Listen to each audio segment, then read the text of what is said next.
domain. The Money Moon, a Romance by Jeffery Farnol. Chapter 29 of the Moon's Message to Small Porges, and How he Told it to Bellew, in a Whisper. Bellew walked on at a good pace with his back turned resolutely towards the house of Dapplemere, and thus, as he swung into that narrow grassy lane that wound away between trees, he was much surprised to hear a distant hail. Facing sharp about, he espied a diminutive figure whose small legs trotted very fast, and whose small fist waved a weather-beaten cap. Bellew's first impulse was to turn and run, but Bellew rarely acted on impulse. Therefore he set down the bulging portmanteau, seated himself upon it, and, taking out pipe and tobacco, waited for his pursuer to come up. "Oh, Uncle Porges!" panted a voice. "You did walk so awful fast, and I called and called, but you never heard. And now, please, where are you going?" "Going," said Bellew, searching through his pockets for a match. "Going, my Porges? Why, for a stroll, to be sure. Just a walk before breakfast, you know." "But then, why have you brought your bag?" "Bag?" repeated Bellew, stooping down to look at it.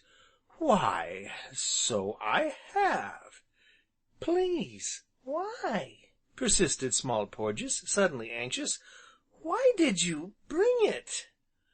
"Well, I expect it was to bear me company. But how is it you are out so very early, my Porges?" "Why, I couldn't sleep last night, you know, 'cause I kept on thinking and thinking 'bout the fortune.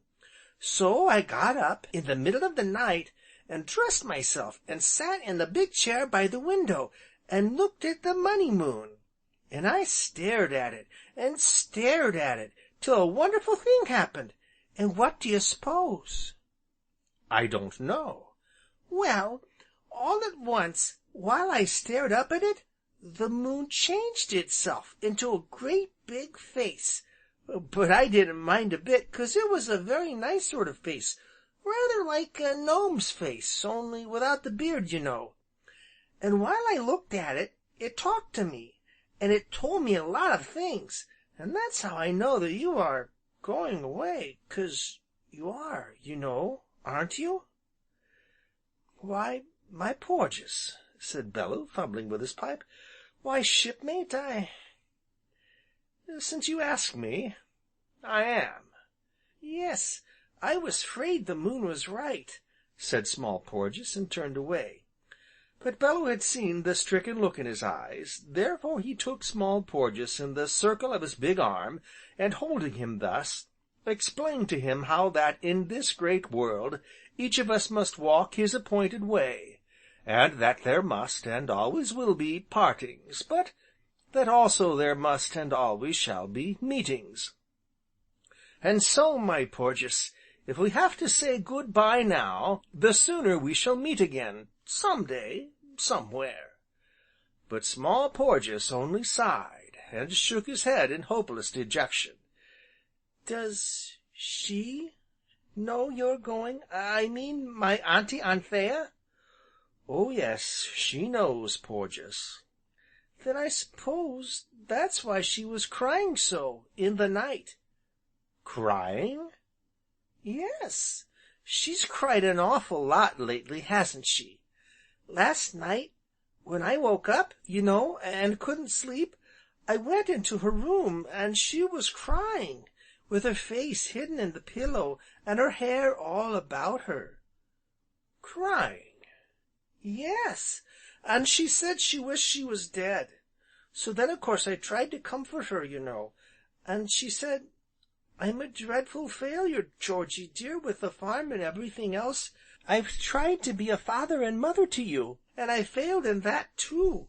So now I'm going to give you a real father.' And she told me she was going to marry Mr. Cassilis. But I said, 'No, 'cause I arranged for her to marry you and live happy ever after.' but she got awful angry again, and said she'd never marry you if you were the last man in the world, 'cause she s'pised you so." "And that would seem to settle it," nodded Bellew gloomily. "So it's good-bye, my Porges. We may as well shake hands now, and get it over." And Bellew rose from the portmanteau, and, sighing, held out his hand. "Oh, but wait a minute!" cried Small Porges eagerly. "I haven't told you what the moon said to me, last night." "Ah, to be sure, we were forgetting that," said Bellew with an absent look, and a trifle wearily. "Why then, please sit down again, so I can speak into your ear, 'cause what the moon told me to tell you is a secret, you know." So, perforce, Bellew reseated himself upon his portmanteau, and, drawing Small Porges close, bent his head down to the anxious little face. And so, Small Porges told him exactly what the moon had said, and the moon's message, whatever it was, seemed to be very short, and concise, as all really important messages should be. But these few words had a wondrous and magical effect upon George Bellew. For a moment he stared wide-eyed at Small Porges like one awaking from a dream. Then the gloom vanished from his brow, and he sprang to his feet, and, being upon his feet, he smote his clenched fist down into the palm of his hand with a resounding smack. "By Heaven!" he exclaimed, and took a turn to and fro across the width of the lane, and, seeing Small Porges watching him, caught him suddenly up in his arms, and hugged him. "And the moon will be at the full to night," said he. Thereafter he sat him down upon his portmanteau again, with Small Porges upon his knee, and they talked confidentially together, with their heads very close together, and in muffled tones. When at last Bellew rose, his eyes were bright and eager, and his square chin prominent and grimly resolute. "So you quite understand, my Porges?" "Yes, yes, oh, I understand." "Where the little bridge spans the brook, the trees are thicker there?" "Aye, aye, Captain."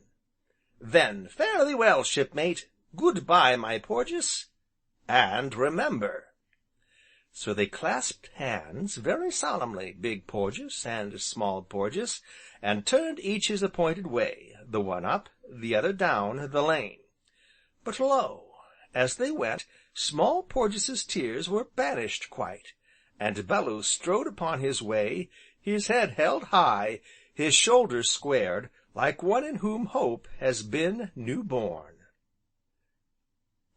Chapter 29